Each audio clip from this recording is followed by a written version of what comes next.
What are buildings for is my challenge. I'd say we won't meet the challenge of climate change through individual action. It needs a social movement and the collective work of communities and society as a whole. Cultural buildings are community and society building machines. They bring people together to think together about challenging questions, to experience together, and to share their knowledge and ideas.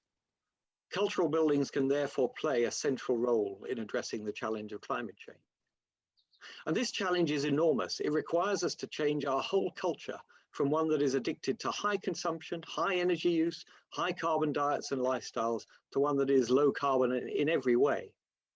And at the same time, we need to reconfigure our communities, both the physical and the social elements, to become more resilient in the face of the changing climate.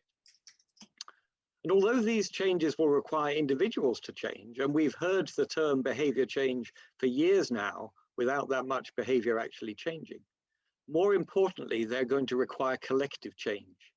Individuals themselves don't have enough agency to make the scale of changes required, and they perhaps don't feel the urgency enough. Now, it's often assumed that art acts upon the individual. We go to see a play, we read a book, and it has such an impact on our emotions and maybe on our reason that we change our beliefs and so change our behaviors. But I want to argue that more importantly, art acts upon the group, upon the audience, on the community, on society. And cultural buildings, because they have a convening power and a special status and presence in our towns and cities, have a particular role in facilitating and encouraging that action upon communities and society.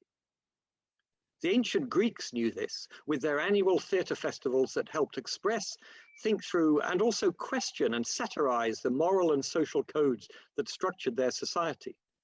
And it was more or less required by law that every free man, because women were probably excluded, should attend. I'll use an example from theatre since that is where I started out. When you go to the theatre, you set aside time in your busy life and you journey somewhere, maybe some distance, to a building, often a grand one, that has been specially designed and dedicated for this purpose. At the same time, all those other people in the audience are setting aside their time and making a similar journey. You are unwittingly acting together. And when you get there, the people who run that building have put together a special event, themselves working collectively, that ask everyone present to think together about a particular topic in a carefully worked out way. They've gone through the arguments, clarified the difficult bits, highlighted the challenges, and they play them out on stage for everyone to work through jointly in a sort of live thought experiment.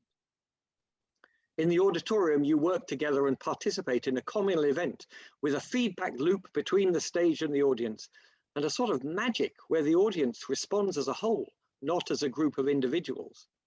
And as a director, I learned that the group thinks more quickly than the individuals.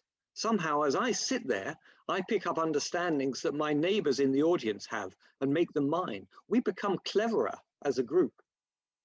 And interestingly, larger buildings encourage artists and audiences to think bigger and more ambitiously than smaller ones. A play with an audience of 1,000 somehow takes on bigger themes than a play in a theatre with 100 seats. Reading a book in the reading room of a big library is quite different to doing it at home.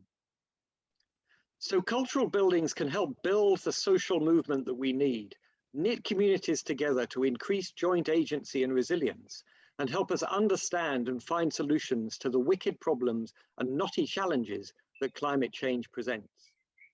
I'm not necessarily arguing for directly focused climate change art here, although there will be some of that.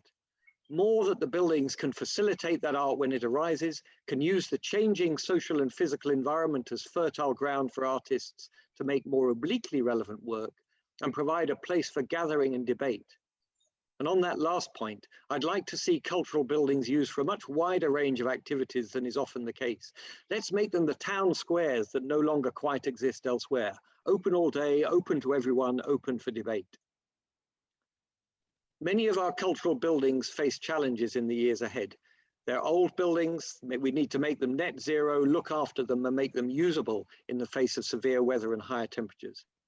But we need them even more than we've needed them before. So we need to address these challenges. In these post-pandemic, climate-changing times, we need large groups of people to be able safely to jointly think through difficult questions in large public cultural buildings. Thank you.